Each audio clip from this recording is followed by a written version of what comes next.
recently, big companies have been pulling their ads from YouTube. There's a growing international boycott of YouTube and Google ads. We have news coming out of the UK that the British government, Toyota, McDonald's, hundreds of companies are pulling their ads.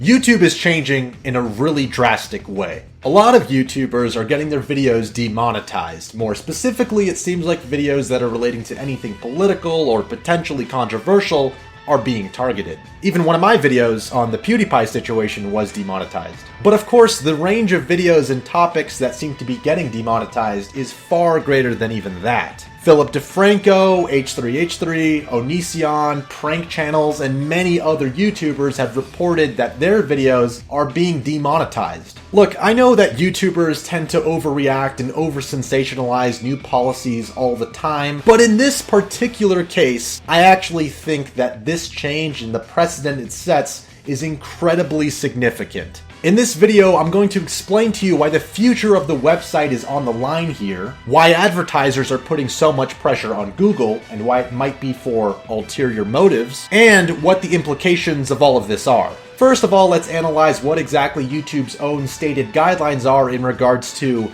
inappropriate content. Content considered inappropriate for advertisers includes anything sexually suggestive, depicting to or pertaining to violence, inappropriate language or harassment, promotion of drugs and regulated substances, and finally, here's the real kicker, controversial or sensitive subjects and events, including subjects related to war, political conflicts, natural disasters, and tragedies, even if graphic imagery is not shown. These guidelines, as far as I can tell, serve no purpose whatsoever. That's because literally almost any video can fit under these categories. Here are just a few examples. There's a lot of music videos with sexually suggestive content, inappropriate language, and drug usage. Any trailer for an R-rated movie or game contains the same things. Any sort of historically informative video is now inappropriate according to these guidelines because they might reference political conflicts and wars. Obviously, I could go on and on pointing out examples, but I think you get the idea. Pretty much anything interesting at all is now subject to being labeled as inappropriate for advertisers. Which goes back to my point. There's no way YouTube is actually going to enforce these policies across the board, or even attempt to. That would be completely impractical. The only purpose that these extremely vague and wide-reaching policies could serve is to justify YouTube demonetizing just about any video that they choose.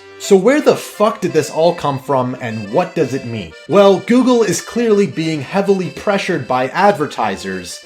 Let's dig a little bit deeper and find out why. As you may have heard, all of these brands and more, over 250 of them, have pulled their advertising from the site supposedly due to concerns of being associated with hate speech. Now, there was a pretty well-written article by Miss Laura O'Reilly, no relation, that she wrote on Business Insider covering the topic pretty thoroughly, which I'm going to be referencing throughout this video. So why all this boycotting from advertisers all of a sudden? This Times UK article recently conducted an investigation into how terror groups are being funded through AdSense money from YouTube, which seems a little bit overblown, but yeah, I mean, that's probably true to some extent. Look, we can all agree that things like ISIS videos easily fall under non-advertiser friendly. The question is, where do you draw the line? Clearly, ISIS videos and Vape Nation are fucking galaxies apart. But according to YouTube, they are both equally subject to being demonetized.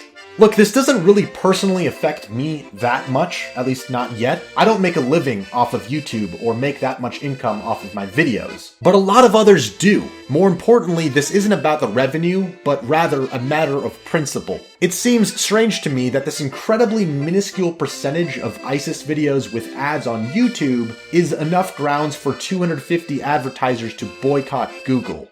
Unless, just going out on a limb here, that's just an excuse for ulterior motives. One contributing factor could be, as the article cites, this report from summer of 2016, which revealed that senior executives across multiple ad agencies intentionally padded their profits through rebate schemes. In addition to that, ad agencies were also buying their own media and then reselling it at an artificially marked up price. As a result of these findings, a lot of ad agencies lost trust from their clients and found themselves in hot water. Interestingly enough, O'Reilly also wrote that story. You know, in this world of out-of-context clickbait and sensationalized narratives, I guess some journalists still believe in actually doing their research. Thank you, Based O'Reilly. So, the fact that ad agencies have lost a lot of trust in their clients due to their own shady dealings might mean that this whole Google boycott is sort of serving as a smokescreen to cover up for that. Or, in some weird way, trying to compensate for that lack of trust by disassociating themselves with a lot of different types of content. Another potential reason cited by this article could be to weaken Google's power in its relationship with advertisers. Instead of being a relatively open platform, advertisers would much rather have content on YouTube go through their filter. For example, ad agencies have been critical of the fact that Google is not open with all of its data and isn't as easy to access as they would like. A massive boycott like this would give them leverage in obtaining more power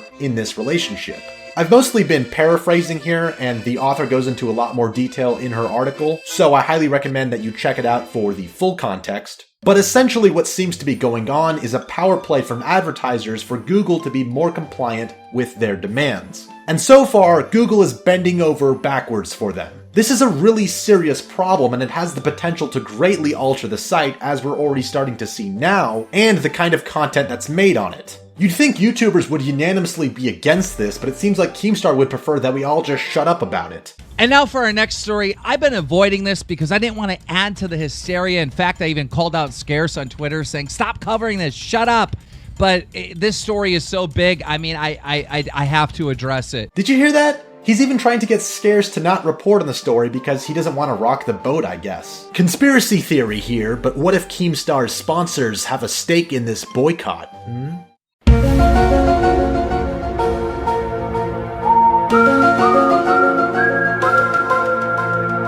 The last time I checked, news channels are supposed to be informing viewers on what's going on with the website. And the prospect of massively demonetizing videos based on a very loose definition of hate speech sounds like a pretty fucking important topic to me. Keemstar even points out how one of his own videos got demonetized, specifically one about the PewDiePie situation. Which brings me to my next point. You might think, well, these videos are only being demonetized, not removed. What's the problem? Well, a couple things. Firstly, it's largely a matter of incentive, especially for people who make a living off of YouTube. If you know that giving an opinion on a controversial topic, even if it's important to discuss, is going to put your video at risk of being demonetized, and thus hurt your bottom line, you're going to be far less inclined and incentivized to make said video, which means content like that is going to be a lot less common. Meaning that YouTube would be shifting away from any sort of important or meaningful discussions in favor of becoming a giant safe space, which is fucking absurd. Moreover, this policy also greatly limits the creative freedom that YouTubers have. If a comedic video like Vape Nation from H3H3 gets demonetized, that sets a terrible precedent for the future of this website. This is so wrong on so many levels. Like, for example, who's to say what drugs are and aren't acceptable to show? Are we going based off laws? Which laws? Is alcohol okay because it's legal everywhere? Some drugs are legal in some countries. Or maybe we're just going based off legal and illegal drugs in the United States? Or is it just that all drugs in general are not allowed to be shown? Well, fuck, I guess you can't drink coffee in videos anymore because they contain caffeine, which is also a drug.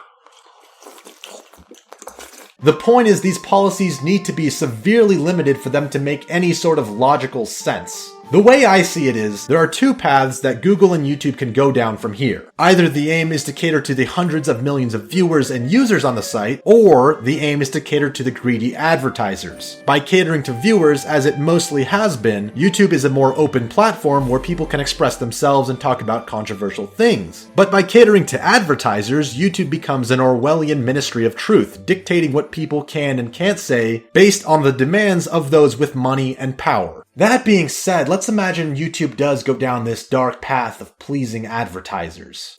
It would be a truly difficult task to find only appropriate content. I imagine it would look something like this.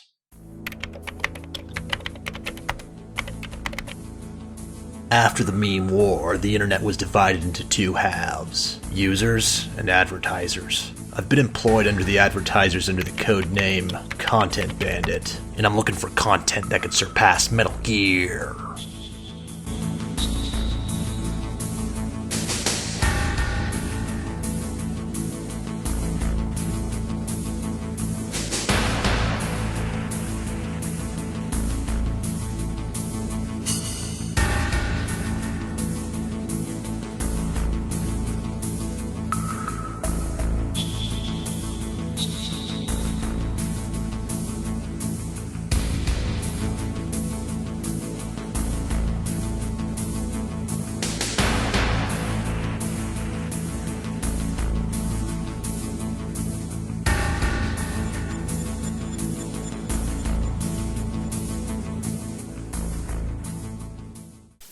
I'm here to find some advertiser-friendly content.